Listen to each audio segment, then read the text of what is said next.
Okay. Yay!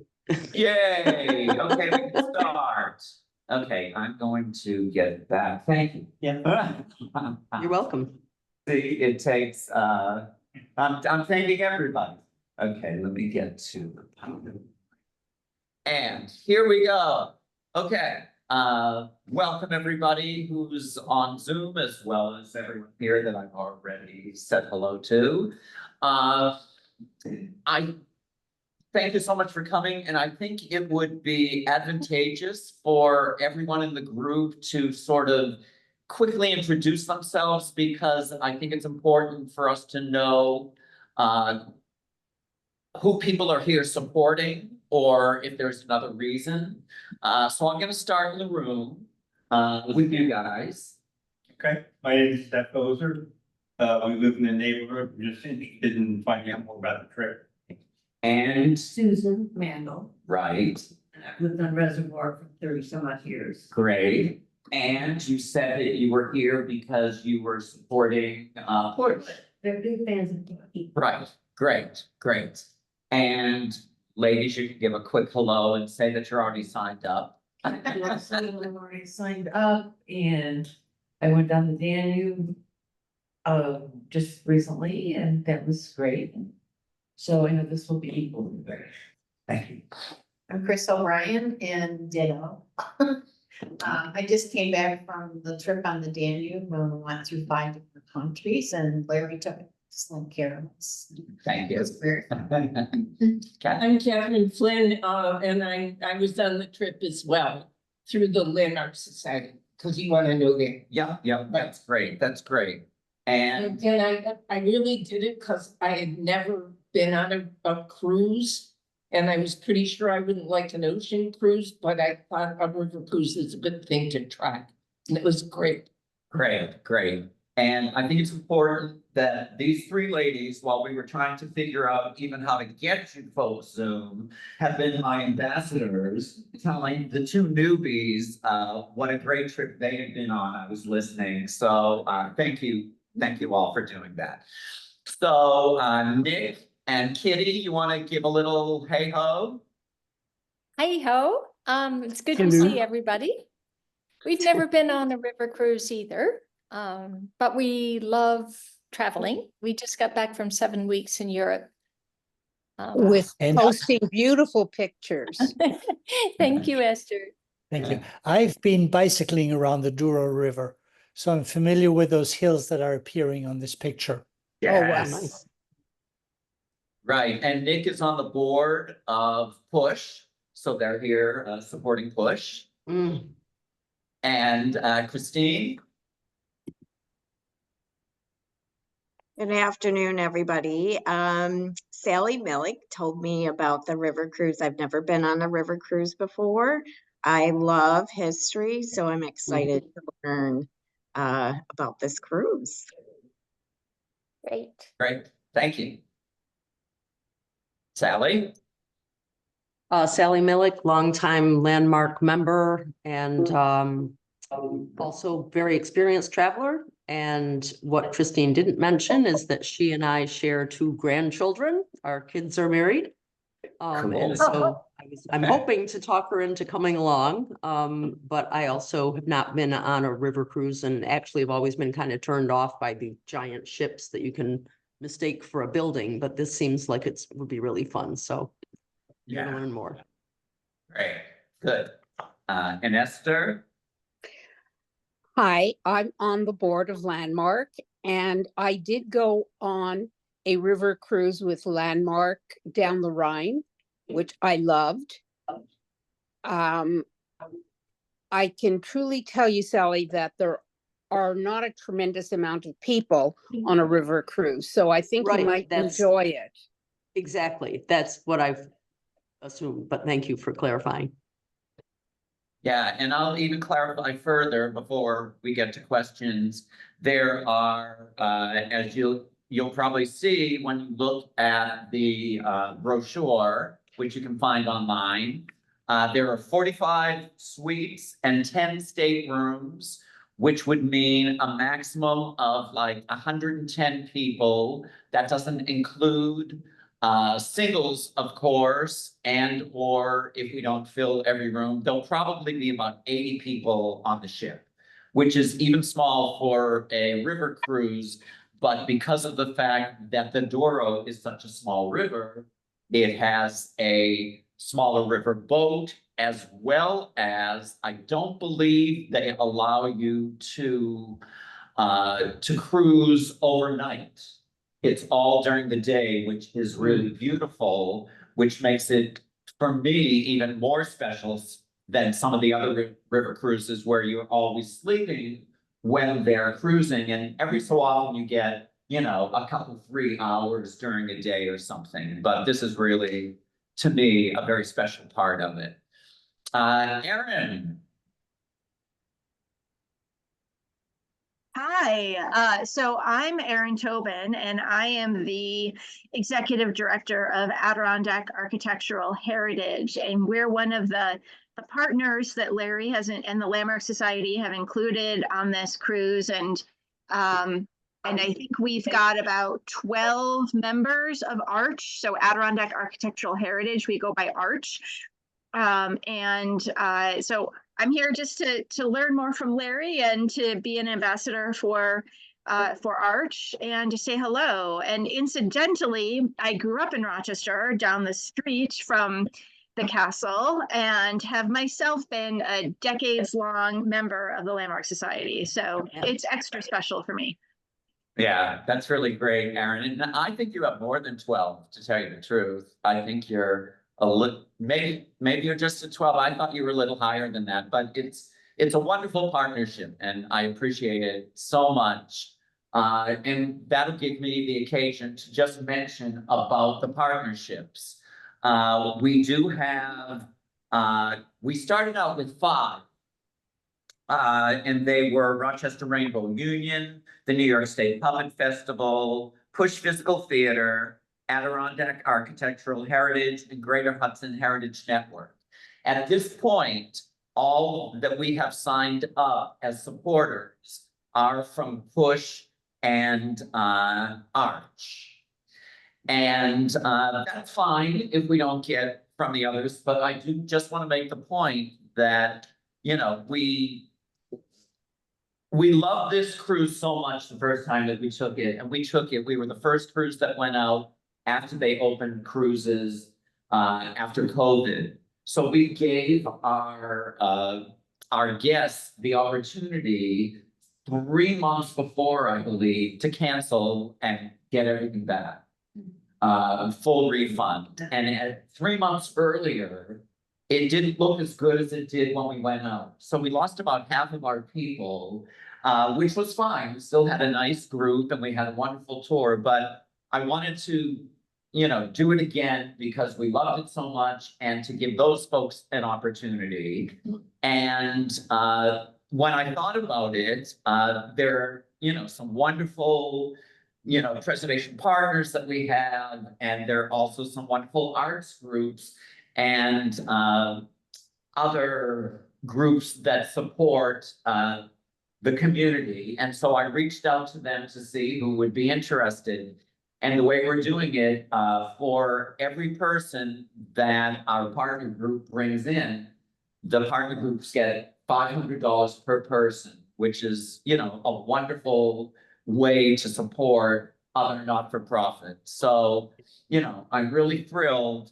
At this point, I feel confident that we're going to bring our friends from Push. We're going to bring Darren and Heather Stevenson, the artistic directors who will be doing some performances and maybe some master classes. I'm hoping I can talk Erin into maybe a lecture, or maybe when we're just somewhere, you know, taking a bunch of us on a walk and pointing out the architectural details and so forth. She is much more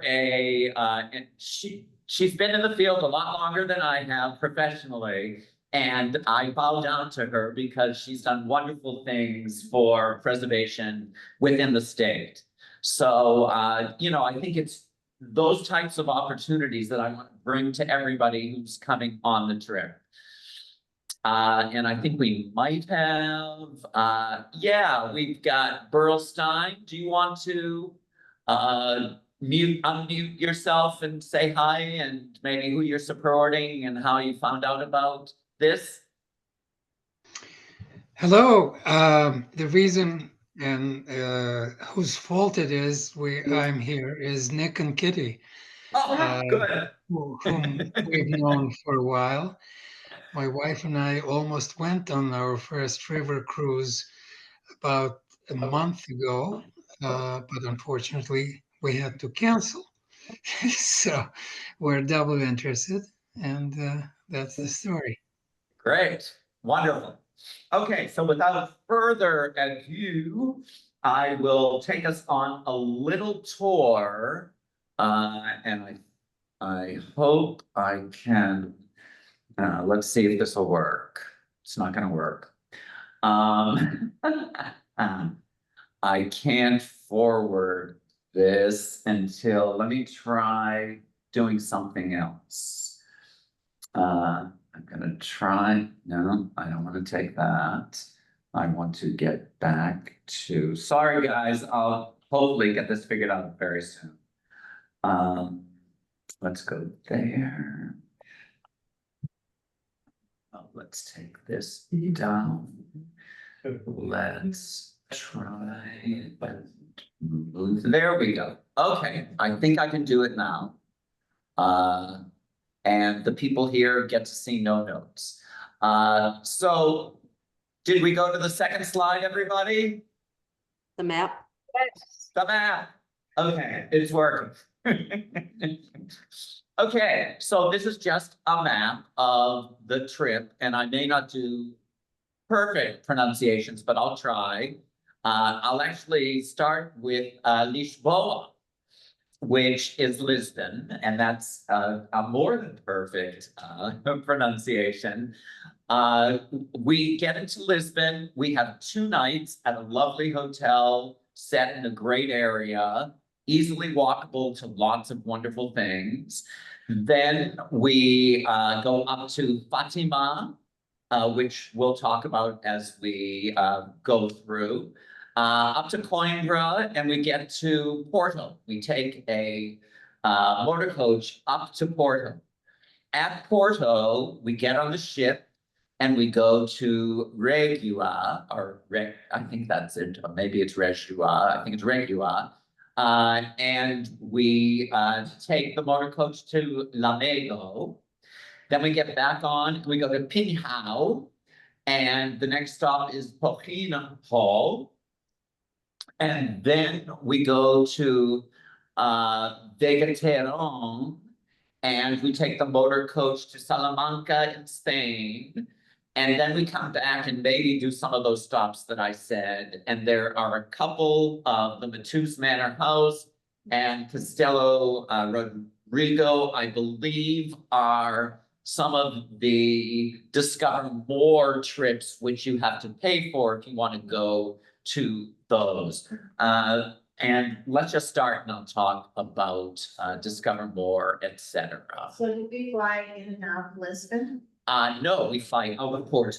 Okay. Into Lisbon and out of Porto. Oh. Yeah, see their little planes Yeah. there. Yes, and 2 is 2 nights that you stay in a hotel. So here we are in gorgeous Lisboa.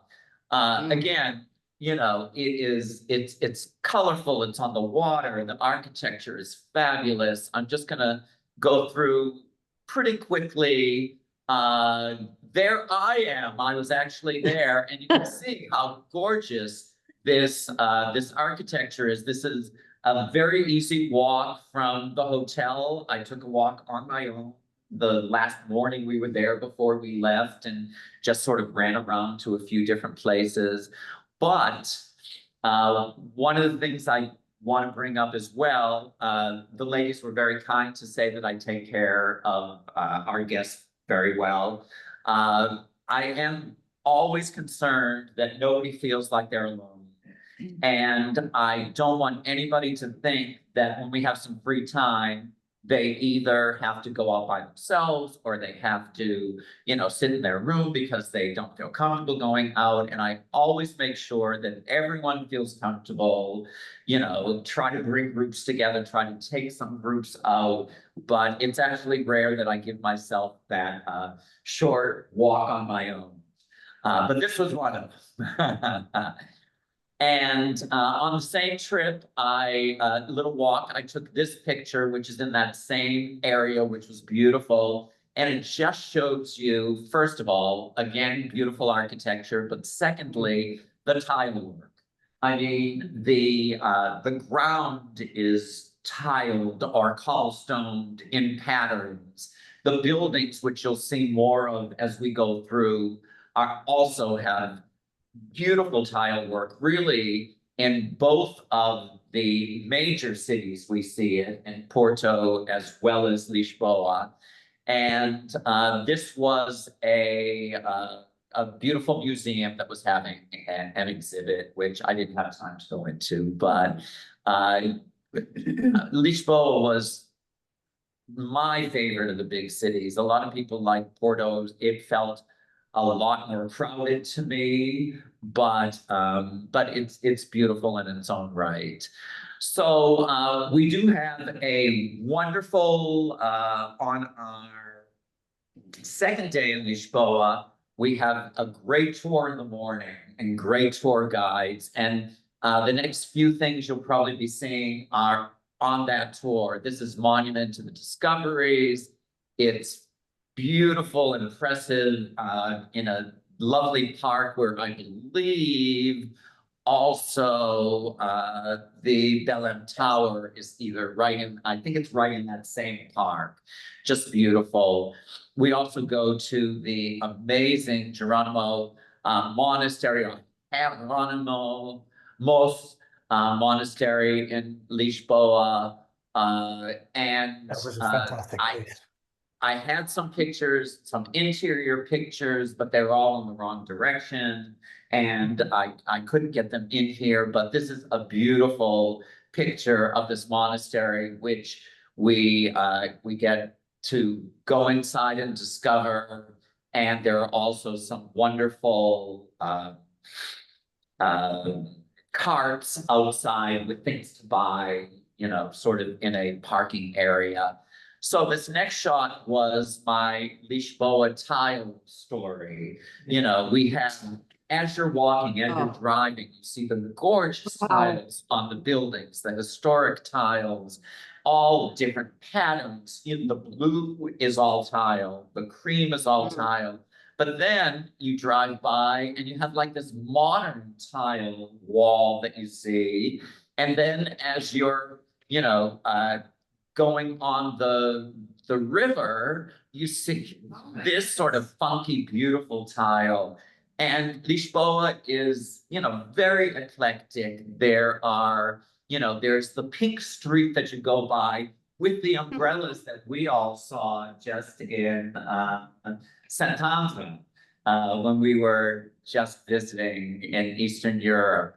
So architecturally and just creatively, it's a very, very interesting city. We have some free time in the afternoon, and a bunch of people go up to the castle up there on the other hill from where That we never went to. Very easy to get over there. Transportation is pretty easy. And that second night is a free night for the people who are not in your group, who at this point, I think there are about 10 or 12 of them, but there may be more.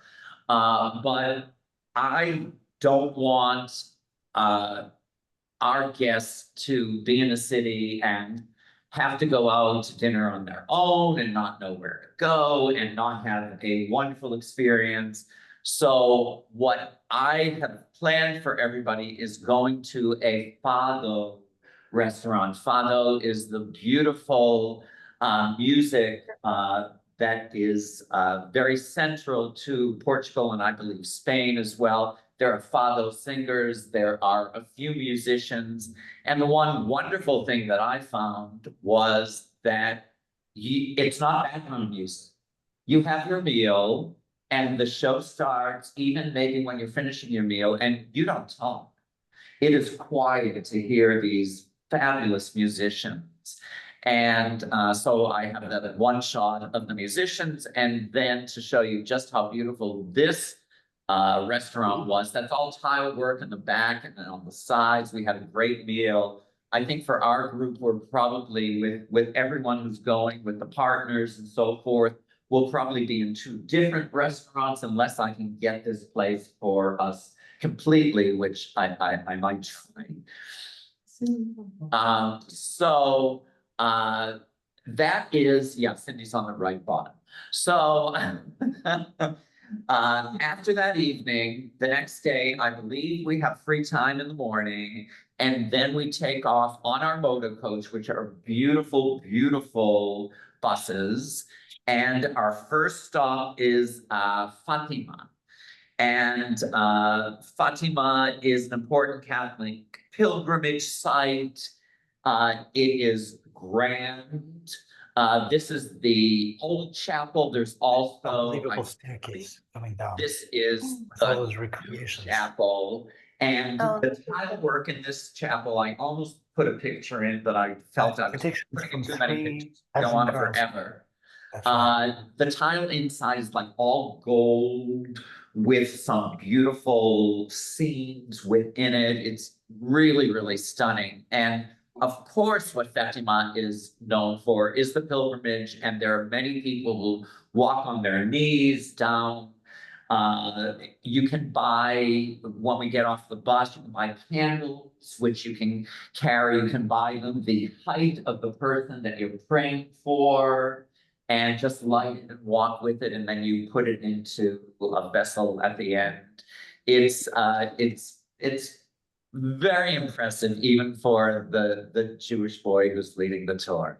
So, so from there, we go to Coimbra, which I just loved. Coimbra is sort of the site of the oldest university, I believe, in Portugal.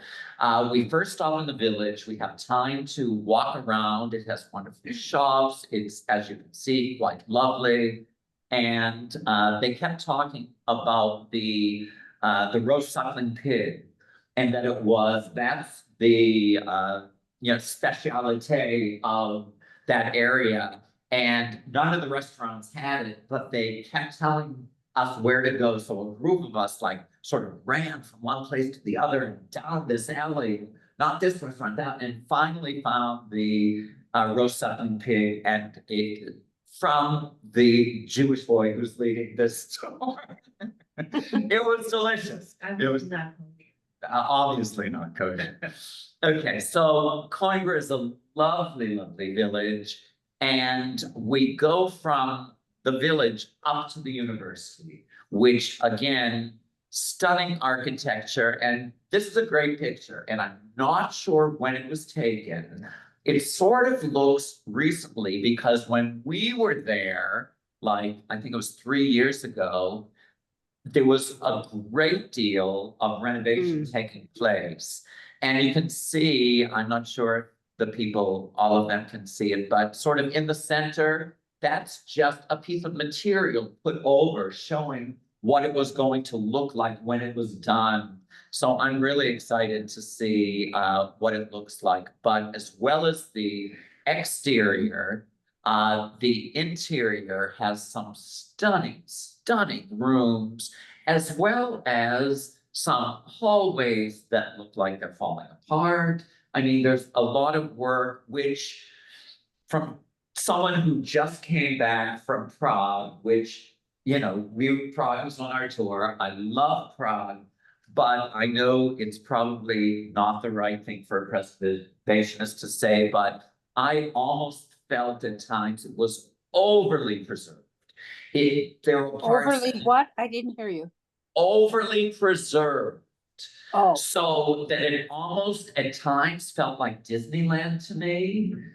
And when you really see, you know, some parts that are gorgeous, like this and the next chapel, which was stunning.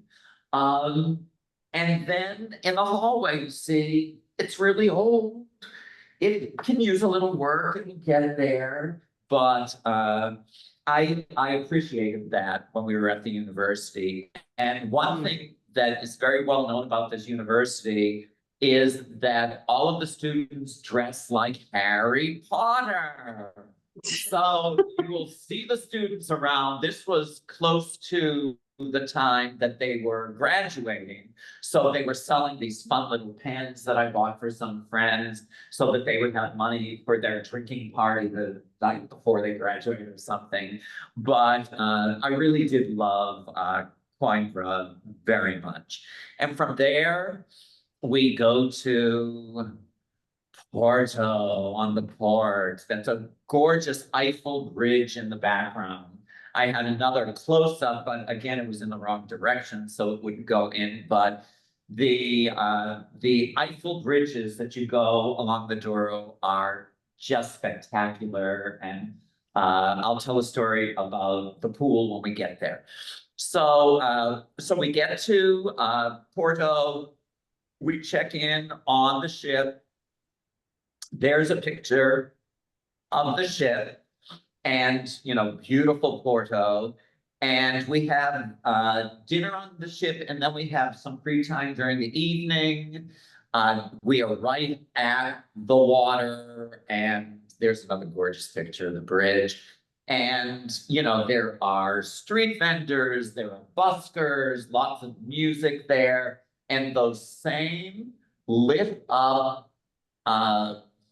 balloons like we saw in Prague and like I just saw in Times Square. They have them everywhere. So anyway, yeah, I thought that was funny in that picture. I'm really not going to go too much into the ship until we get to the very end, because I think it's much more important to see where we're going, because that's really what it's all about. But the way the ship works, on the bottom deck, you have a cabin that has a nice window up top, but it doesn't open. It's not quite as big as this. On the second and the third decks, you have these rooms that are called panorama balcony suites. It's not really a balcony, they call it an indoor balcony. So it sort of extends the room a little bit, and you've got those comfortable chairs, a little table. But the window, the top part of this double window, which is the entire wall looking out, comes all the way halfway down. And on this ship, I remember, and I hope it's still the same, or that there are two ships. When you're in your bed, you can press one button that pulls up the blackout screen, and you can press another button that takes down the window. And this next picture was when we were leaving Porto at about 6 o'clock in the morning, and I was like, oh, I think we're moving. And I, you know, opened it up and I took some pictures just laying in bed. And that was one of them, as like sort of the sun rising. Well, you didn't have to get out of bed to see. I didn't even have to get out of bed to say that. So anyway, I just wanted to say that about the ship. And now we get back to the beautiful Douro Valley. And trust me, there are I have pictures. This is one of Mayflower's pictures. I have the exact same pictures with the gorgeous terracing and the beautiful water. And this is what you'll see from some of our stops. You'll see one a little later at the winery, but also this is what you see looking up from the ship. It's really a gorgeous thing. And the other thing that is fabulous about this cruise is going through the locks.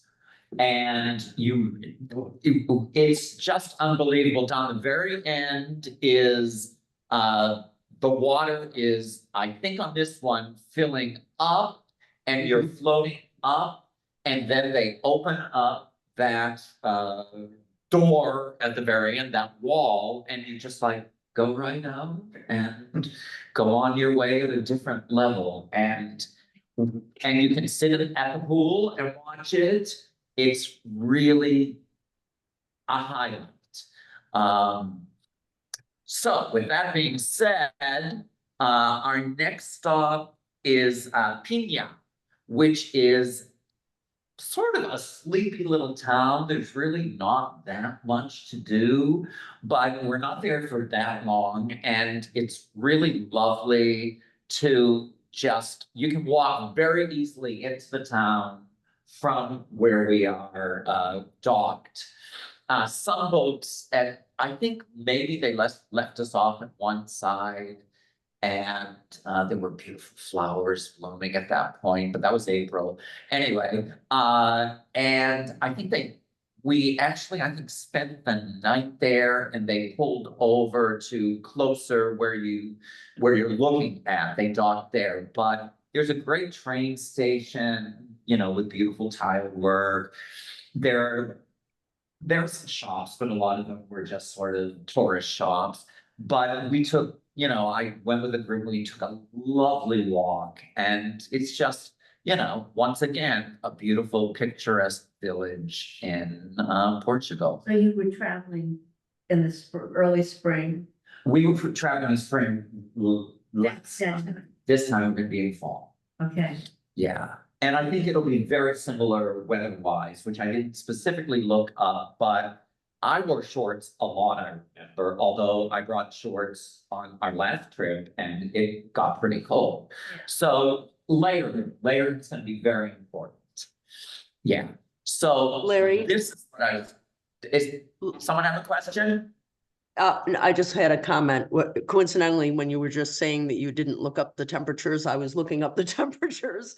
And it's, Okay. for October, it's 64 to 73 with some Yeah. warmer days up till the mid 70s. Yeah, that's absolutely the way I remember. Thanks. So we stop, I think our next, I think we go from Pinhal to Vega de Taron, which is where this lovely vineyard is. And when we're there, you can either go to the vineyard and have a nice tour of the winery and so forth, and then there's a tasting at the very end.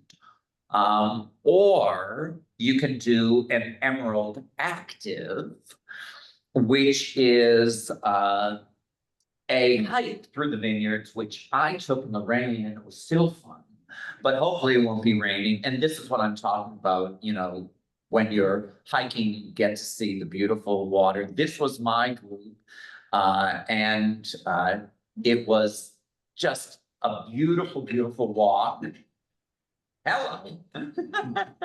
But you can also take a kayaking experience, and it looks like this is a kayaking that you don't have to pay extra for, because usually these type of trips you do.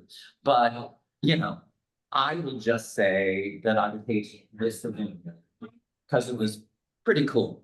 But if you're into, you know, kayaking, there you have it. You have that opportunity. And from there, we go to Salamanca.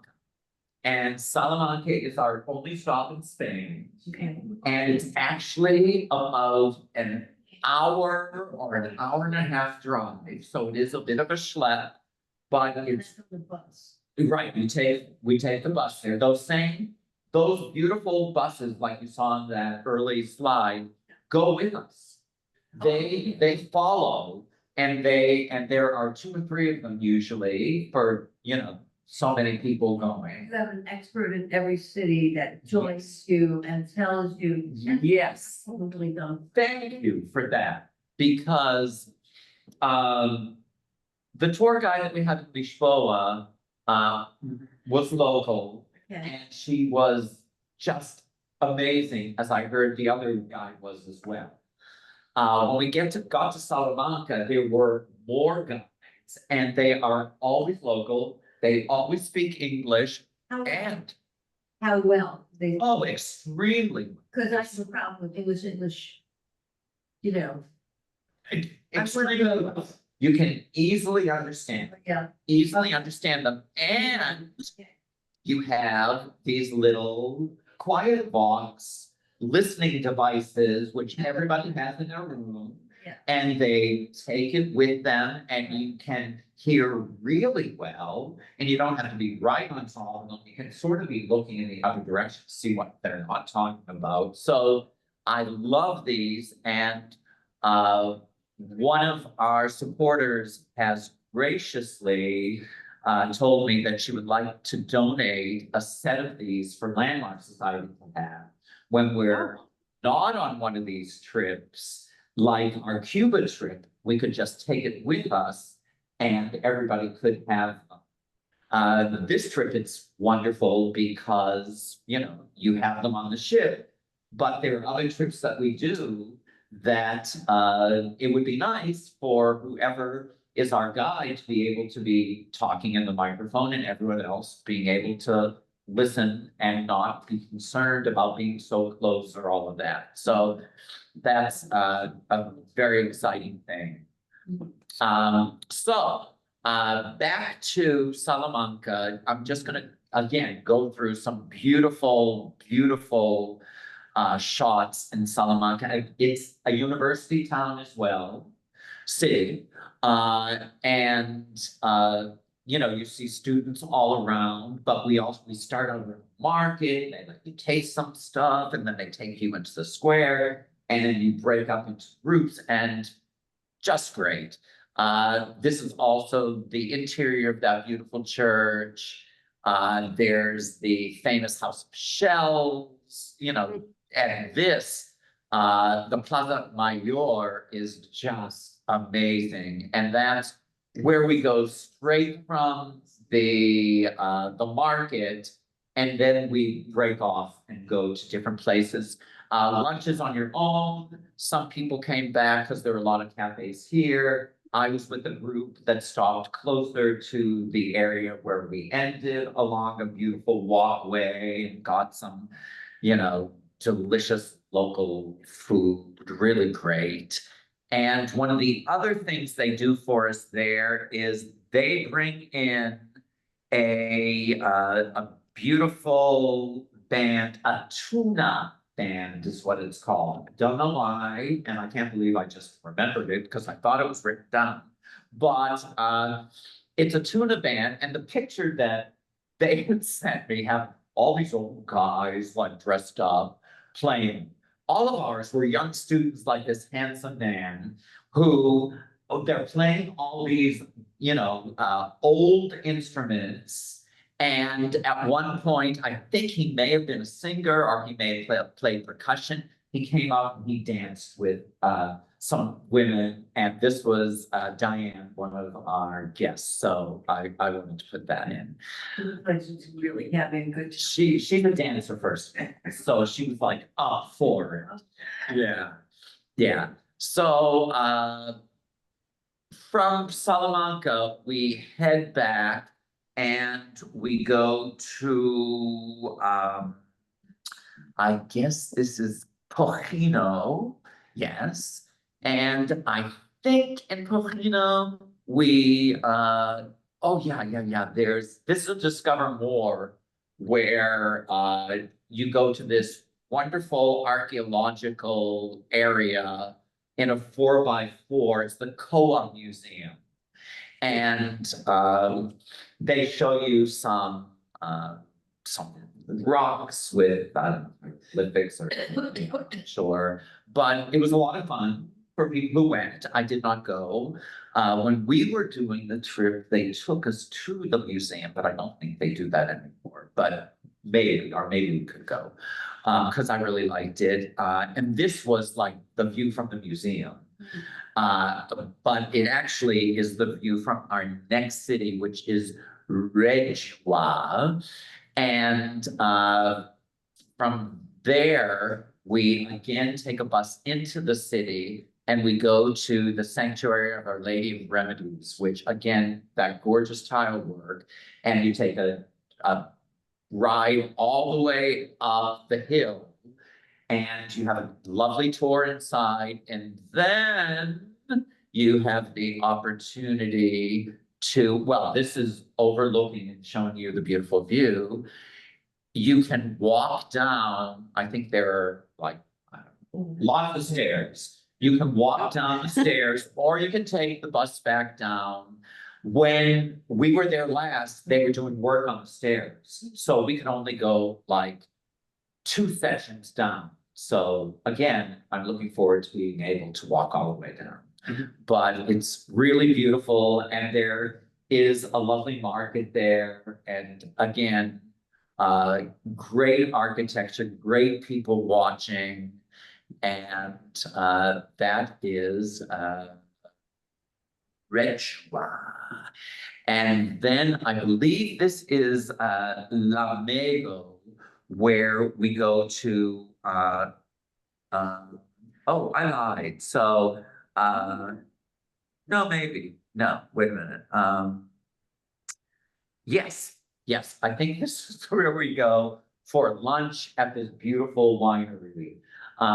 Again, when I was on it, we had a dinner in the barrel cellar.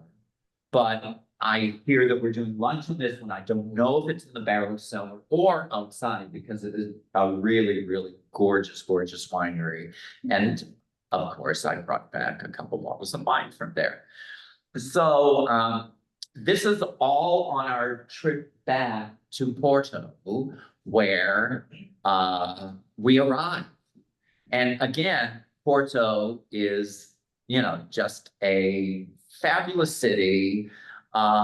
They have a walking tour, but there's also a bus tour. And of course, I suggested going on the bus tour because it takes you all around. And if you want to walk afterwards, we do have time to walk on our own, but you can just do a nice walking tour if you want.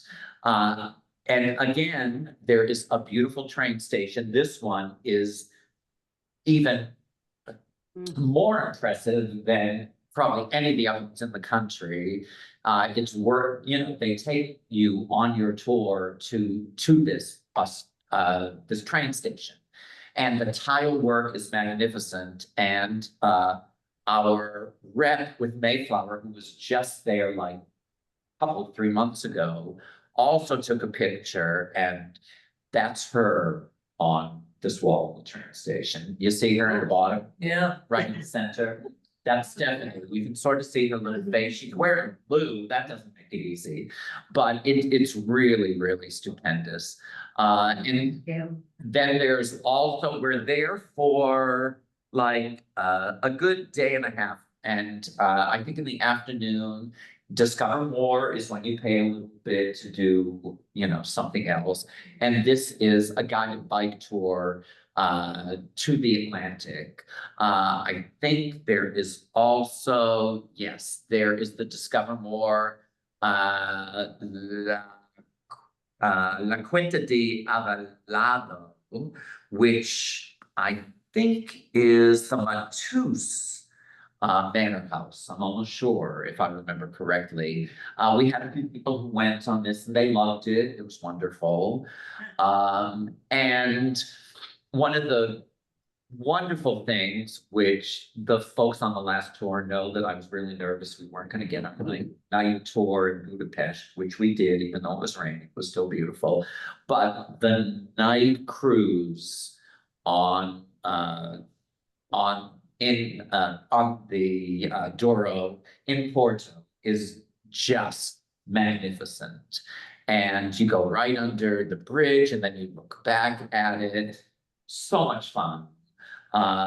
And then you have some free time, and the next morning you fly home.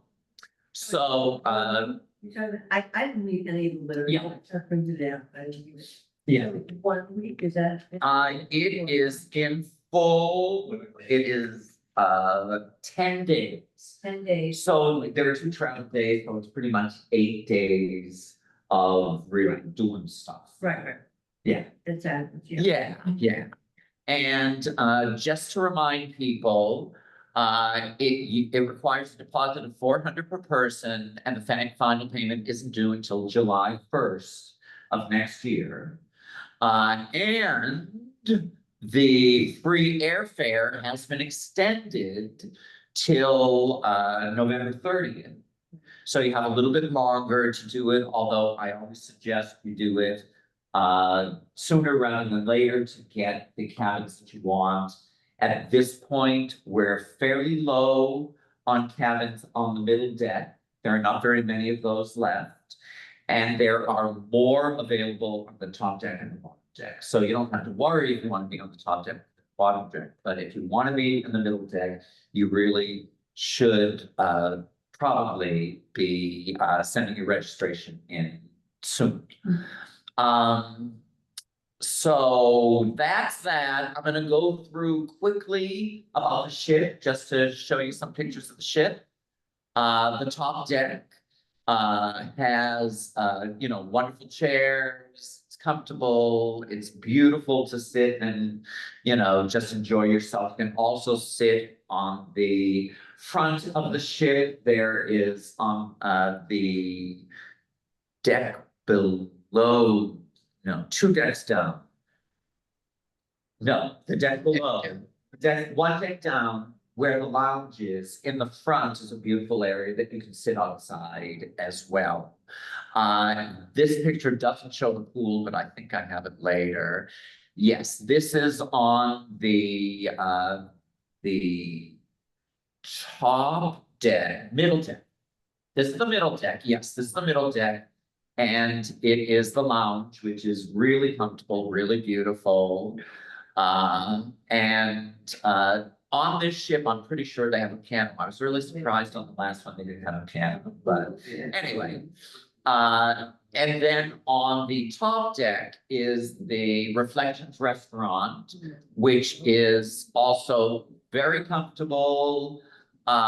You are not assigned tables. You sit with whomever you want. We sort of mix it up, usually the groups. But sometimes people like to get down quickly and get a table for the people they want to sit with. I end up sitting with most everybody. And the food is fabulous. The food is absolutely gourmet. There are some ships I'd like to better on than others. This ship, I love the food. They bring in a lot of local food, so there's a lot of fish and things. They have theme nights, it's you don't have to worry about the food, but they also don't stuff you with so many meals. Different from our ship. For lunch, you cannot order, it's just buffet. But there's so much buffet. There's the pasta, there's, some hot food on it. So there's plenty of food, beautiful breakfast. There's always somebody making eggs, There is, for those who might use it on the lower deck, the fitness center. And then quickly. With a view. Quickly, the rooms, these are the rooms on the Riviera deck, which is the bottom deck that I mentioned, don't have the opening windows, pretty much the same size as the others. It's, a lot of people feel they don't spend a lot of time in the room. Why bother paying more? As I showed you, this was the panorama balcony suites, which are on both the Vista middle deck, and there are not that many left on that deck, and the Horizon deck. And if you see the brochure, it shows the owner's 1-bedroom, the Riverview suite, and both of those are taken. So at this point, it's all panorama balcony or state for everybody. So the highest or the low bed water. Yeah, but the highest and the middle, because there are still the panorama balconies on the middle deck of it. Okay. Yeah. And I'm sorry. Go ahead.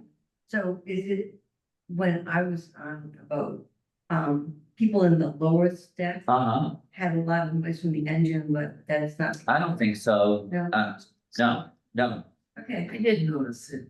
Did you? I mean, I didn't say it. I wouldn't, but it's not taking its spot. It doesn't keep you up. It didn't keep, okay. Yeah. The only noise I remember was when we were going through lots. Oh, yeah. Yeah. That was You nice. you too here. Which was sometimes during the night. Well, of course. But we- On this, Yeah. You were traveling during the night, right, so that is when. right, Right. Where this is the base of the travel. No travel at night. right. Oh, I see. Yeah. Nah. That's true. That's a very good point. There won't be as much of that even engine sound because you're in port. Yeah, yeah. And I do just want to mention there are some fun things to do, you know, on this one. There'll be like a little cooking class where they teach you how to make these wonderful, Portuguese tarts. And then, they give you the recipe and they have them made for you to eat. Also, there was a tile making class, which was fun, even though my tile sort of came out crazy, but I at least had the woman who was teaching how to make it look not too terrible. Let's see what else I have. I think that's all I have. I think, and this was to explain emerald. Above that is Scenic. Scenic owns all of them. Emerald is the cruise line that we're on. And Mayflower sells all of the tours in the States. Emerald sells it, you can do it through Emerald still, but all of the groups that go on are through Mayflower. Yeah. And I guess that's it. Let me show taskbar. Can I show it? Well, I want to get back to where I can see people. Let me try and take this away. And slideshow. And slideshow. Oh, thank you. There we go. Even though there we go. Okay. So here we are, everybody. I know Erin had to leave. She might have to, or maybe you're there. You had to leave, right? Gonna have to leave in just a minute. So Okay. Do you have any questions before you leave? no, I don't. This was fantastic and I'm so excited you're recording it. So I want to share this with our folks who registered. I'll say for people on the call, the group that Arch has joining is a fabulous group of people. So you're all going to have fun with them. And I know they're going to have a lot of fun with you. So I'm looking forward to it. Yeah, a lot of them were on our first Zoom call, and it was great getting to know them.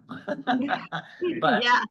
I can tell that they're a wonderful group, and I'm really excited to have Erin on the trip as well as her supporters. So that's great. Thanks, Yeah. Erin. Well, thank you. Take care. Okay. Bye. Yeah, yeah, and Darren has joined. Darren from Push. So you want to say hi, Darren? Yes. Hello, everybody. This is so exciting. This is the second time I've done this presentation or heard it from Larry, and I'm doubly excited now. So to be just sharing, what an adventure to be able to share together. So Larry, thank you so much for all of the just incredible levels of work that you have done to make this happen. We're so excited.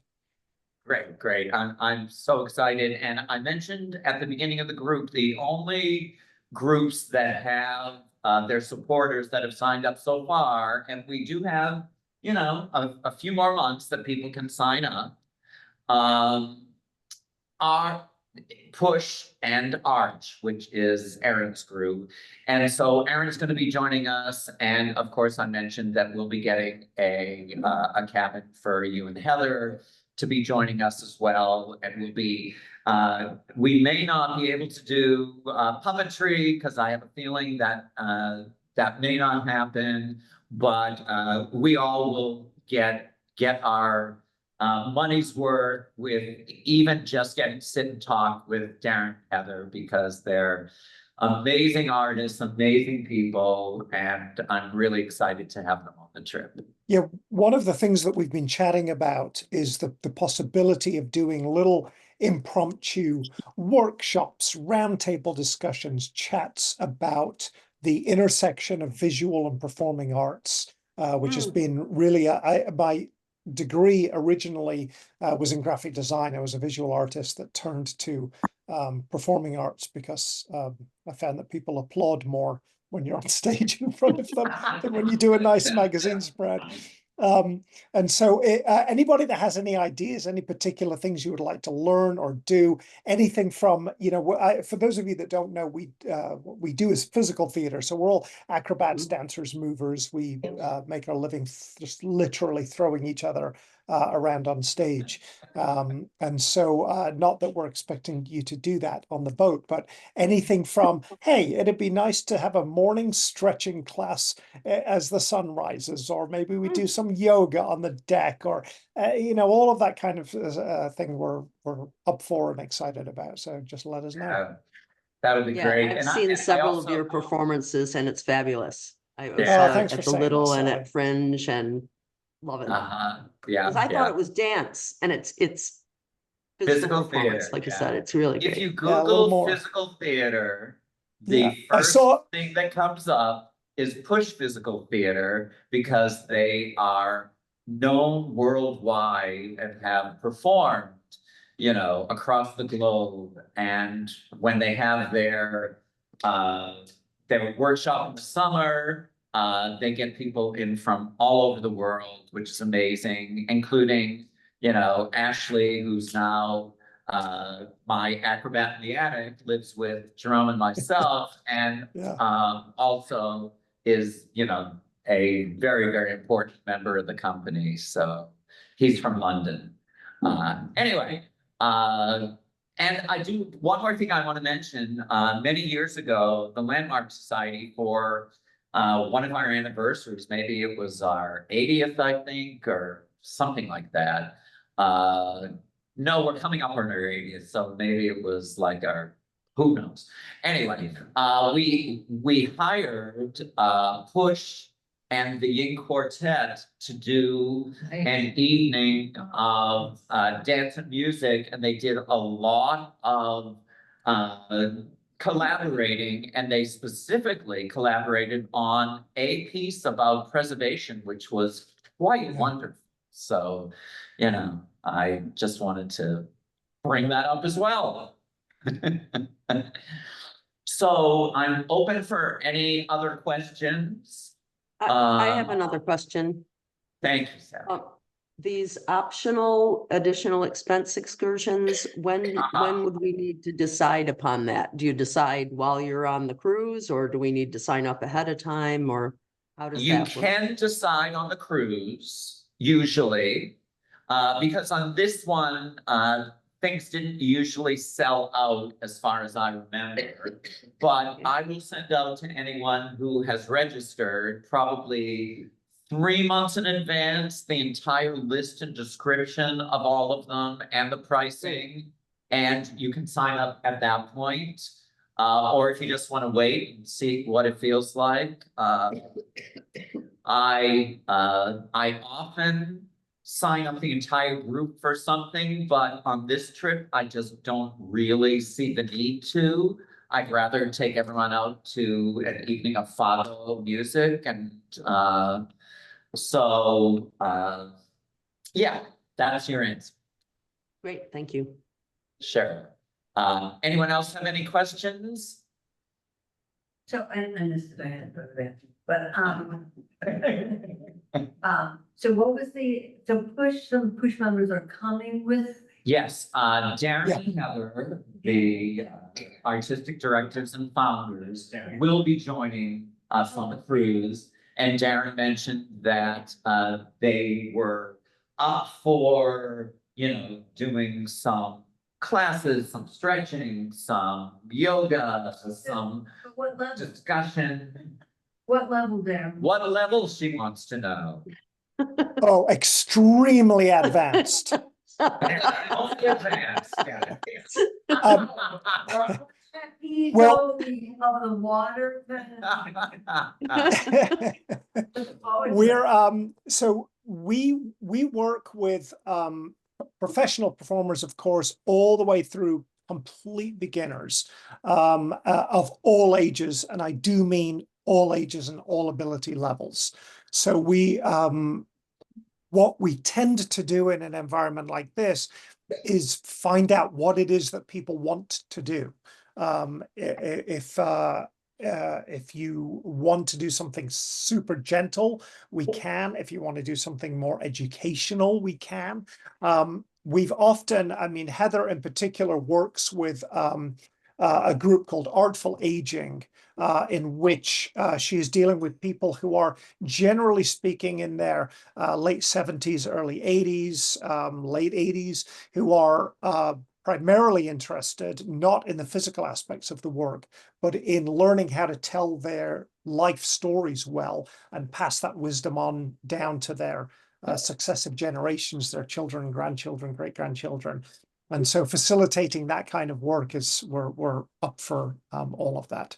And I'll just say very quickly as well, I saw Nick making fun of my lack of facial hair. I had up until yesterday, I had bad guy facial hair, this terrifying looking goatee, because we just got off of a national tour doing our show Dracula.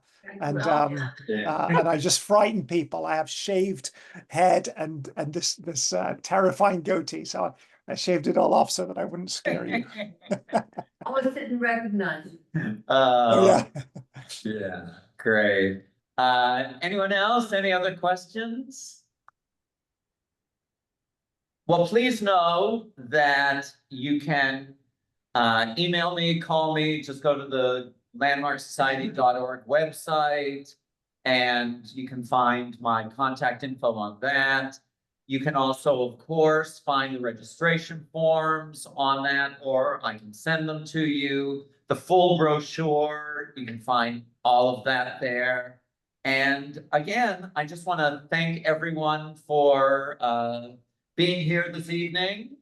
And we still have a little bit of Brie to finish off, so we might do that. And we will hopefully be in touch with all of you sooner than later. Okay, thanks everyone. Okay, I'll Thank send the you. recording. I'll send the recording when I have it downloaded. Thank you, Sally. Perfect.